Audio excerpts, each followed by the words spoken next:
number of issues on the ballots. We have those up at ksgf.com. People can see there. A number specifically deal with marijuana use. And we had Brad Bradshaw on a couple of weeks ago or so talking about his push, and wanted to have you on because you're dealing with another one of these. So tell people, if you would, which one, if they're looking at the ballot, this is, and why is this the one that you feel people should vote for? Well, I think that we should all vote for Amendment 2. It will be, well, once we figure out what happens with clean, it'll either be the first or second one on the ballot. Right, yeah, and because as of now, a judge has said that the clean Missouri is off, but of course they're going to appeal that, so. Yeah, so why, it is the one that resembles the majority of what the other states have done. Okay. As far as allowing use for medical marijuana, allowing doctor recommendations for, and it sets up a regulatory framework for the industry within the state. Now, and I'm sure that, well, I don't know, maybe you do want to, but a lot of times people that are promoting something, they don't necessarily want to spend all their time like dogging the others, but people do want to know what are the differences. I mean, what is it that about this one versus the other two that make this one, in your opinion, the better of the three? So there's two amendments. There's Amendment 2, which is New Approach Missouri, and there's Amendment 3, which is Bradshaw. And then there's Prop C, which is a statutory one from a group called Missouri for Patients Care. I prefer the amendment. So Prop C and Amendment 2 are a lot of the same, where they basically just allow for medical use of marijuana with a doctor's recommendation and set up the regulatory framework. I prefer the amendment because in the past, Missouri has shown that the legislators will come in and disseminate any propositions that get passed. So that's why I think we should all just vote yes on Amendment 2. All right, so with this amendment, it would be constitutional. It would say that people could use it if it was prescribed by their doctors. Recommended by their doctor. What do you say to people who see this as the first step? A lot of people say, well, once this happens, they always try to get it for recreational purposes. Well, I think that that's a discussion that we can have after we've gotten our patients off the front lines of this drug war. I mean, we really do have patients getting arrested for cannabis use, and that's immoral, and we need to stop that. And Amendment 2 will stop that.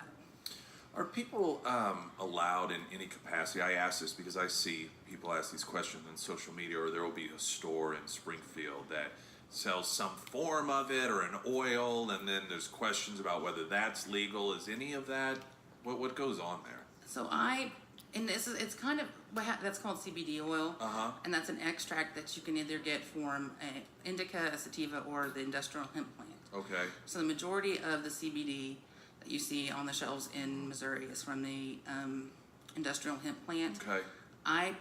And again, this is just an opinion of mine. I personally think that it's not legal because in 2014, Missouri passed an industrial hemp CBD bill. Okay. Where you have to get a recommendation from a doctor. Okay. And get it from 2 dispensaries out of St. Louis. Okay. And then it's not regulated at all. So I'm not even really convinced that anything that's sitting on any of these retail shelves in Springfield is actually CBD. There was a story, I think, that one of the stores was selling it, and I think a bank said, oh, we're not going to... Yeah, well, and that's to be expected because until every cannabis is taken off the federal Schedule 1 list, banks are not going to, even in all of the 30 states that have legal medical marijuana, it's still cash only. So how... let's say that this passes and then a person can get it if their doctor recommends it. Now, when you say recommend, is that different than prescribes? Yes. So a physician cannot, by law, under federal law, prescribe marijuana. Okay. So what they'll do is they'll say the Department of Health, once Amendment 2 passes, the Department of Health will have a form, and the doctor will just sign it saying that this person has this particular disease. And so like a distinction without a difference. I mean, prescription, recommendation, pajamas.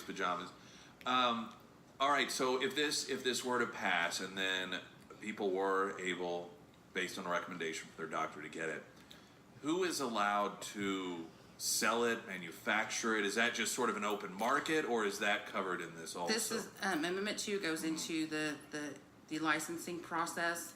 We set up pretty strict guidelines on when the state has to have licenses available or license applications available to people that would like to go into the industry on when they have to start handing out those licenses. Like in Oklahoma or Arkansas, they passed it in 2016, and there's still not a license to be handed out. So that's why New Approach put those strict guidelines in there to make sure that the industry gets up and moving quickly. Is there a limit on the number of individuals that can have a license, or is it just open to anyone who is willing to comply? Right now, and we limit them to what the state has to have a minimum amount. The state can have more licenses, but there'll be at least 60 cultivation licenses, at least 60 extraction center licenses, and then 192 dispensary licenses within the New Approach language at the beginning. I was a text message was asking the difference between recommended and prescribed, so I'm glad I asked that. A number of people, some of this I don't know that is necessarily pertains specifically to law, but I'm thinking of questions people ask, and they say, well, why, are we talking about in the form of smoking it, and aren't you able to, extract whatever, be it oils, to where you don't have to smoke it? Is there a difference? Will you explain that? Yeah. Once we get a legal regulated market here in Missouri, the majority of people will not smoke marijuana. There's so many different ways to consume it, from edibles, topicals, pain patches. They make a patch that really works for people with pain. There's no high in that whatsoever. Everybody just moves away to more extracted forms of cannabis. Are there any reasons that, or what's the best way? Are there any ailments that require it to be smoked in order to be effective? Usually, people that are suffering from chemo or another type of wasting disease where they can't consume or can't keep things down, they'll still, and they don't even smoke like what you're thinking of passing a joint around. Yeah. They go to more of a vaporized form of consumption. I feel as if I'm a great person to ask these questions because I know nothing of this stuff. Other than, I know nothing from experience, I should say. So, a lot of questions, I'm sure people think, is this guy an idiot? Didn't he go to college? Well, some, but not, yeah. I'm trying to think of any other questions to ask.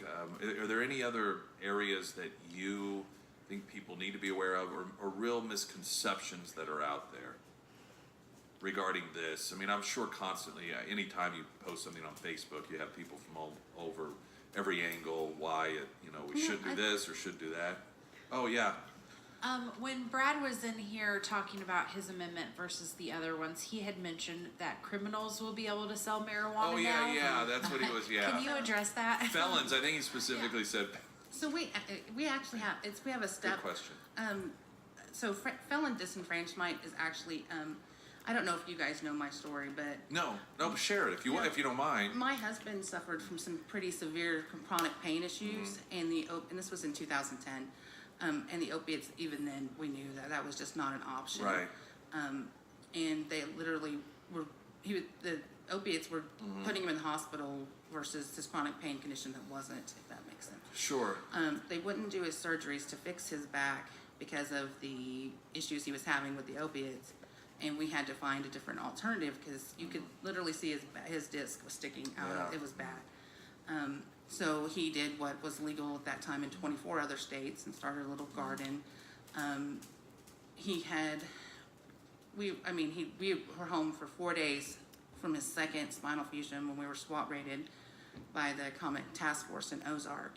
I don't use cannabis, haven't used cannabis, have no desire to use cannabis, and I'm just as much as a felon as he is for this.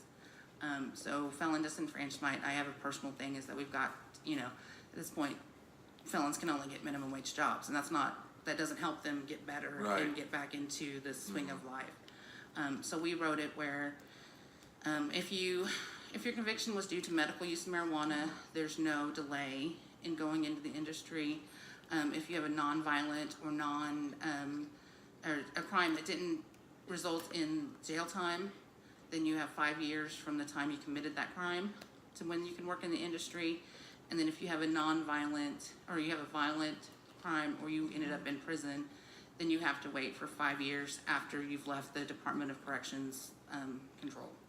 So we don't just let violent offender, like, they're not going to get out of prison and go straight to work in the industry, but we do allow them at some point to prove that they've done better. And I've often thought, and I can't be totally certain about this, but that the idea that would happen didn't, I don't know, pan out for me, because I thought criminals generally, I mean, if it is a real, like, I'm a criminal and I look for a life of crime, if marijuana becomes a legit business, it doesn't seem like they would be like, oh, and now I'm going to be a legit business person. Right. Yeah, I mean, that's just my thinking on that they're going to continue with a life of crime, not go legit because marijuana is. But I could be wrong about that, but that's. Well, I mean. And if so, hey, I mean, rehabilitated, I guess. Yeah, I mean, I'm just not a fan of felonious. I mean, living my own life, I know how hard it is to get back into the swing and have, so.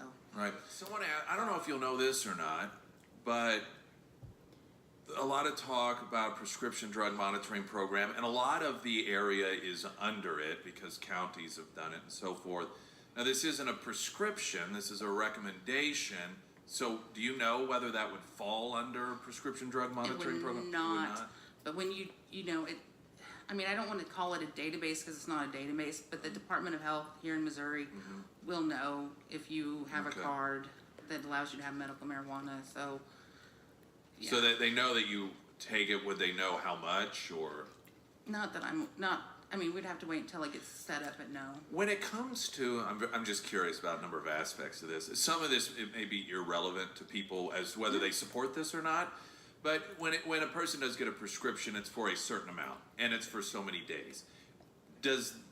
Would this work the same way when it comes to a recommendation, or are there limits that are put where you have to constantly revisit the doctor? Once a year, you'll have to get a new form filled out. Got it.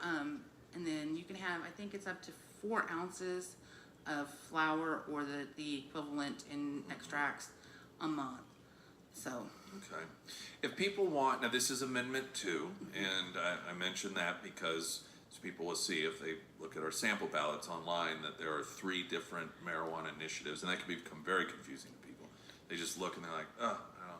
What happens if all of them pass? Do you know this? So the Prop C will automatically just fall off because it's a statutory, and the amendments will override. And then as far as the 2 amendments, it's the one with the most votes wins. Okay, very good, and I suppose that makes sense. And I don't yes, wanna, please. I don't want to act like I'm coming in and attacking Bradshaw because I'm really not. not. You're not. You're not at all. One of the things that most of your listeners might be know about is his eminent domain plan. Okay. So he's building this institute, and he, in his language, there will be a land acquisition board. Yeah, I read it in the. That will find 3 parcels of land within the state of Missouri that are 36 square miles, which I think is 180 miles total. And the county where those lands sit, they will literally vote on whether he gets to steal that land or not. Does that make sense? Did I explain it correctly? Right. Yeah. Eminent domain. Yeah. That's right. That would be how that would work. So a lot of people I know would probably be bothered by. Yeah, well, especially if it was their county. Yeah. Right? That's how that oftentimes pans out. Man, I had another question on the top of my head, and I seem to have forgotten it. Now, if people want just more information or how to contact you or ask questions, if they do have questions at all, what's the best route to go about? My email is Trish at Springfield-NORML.org. All right, very good. Well, listen, I appreciate you coming on and reaching out and asking to come on, and or I don't know, maybe we ask you. I forget which way it went. So, well, sometimes Courtney will reach out because we'll have someone on that is with like Brad Bradshaw. I think, oh, we need to reach out to the others as well. So thank you for being willing to come on. Appreciate it. And if this passes, we may have you back, talk a little bit about how that's going to look and how quickly that will move. How quickly would it move if it did pass? I think the states will be required to start handing out patient cards within, I think, 60 days. Okay, so that's pretty from fast. From certified. It's real fast for government. Well, I mean, we're looking at Arkansas. We're up 2 years now, and so yeah. All we'll right. Try to move it. Trish Bertrand, thank you so much. Appreciate it. Amendment 2. Springfield's News Talk FM 104.1 KSGF. I'm Nick Reed.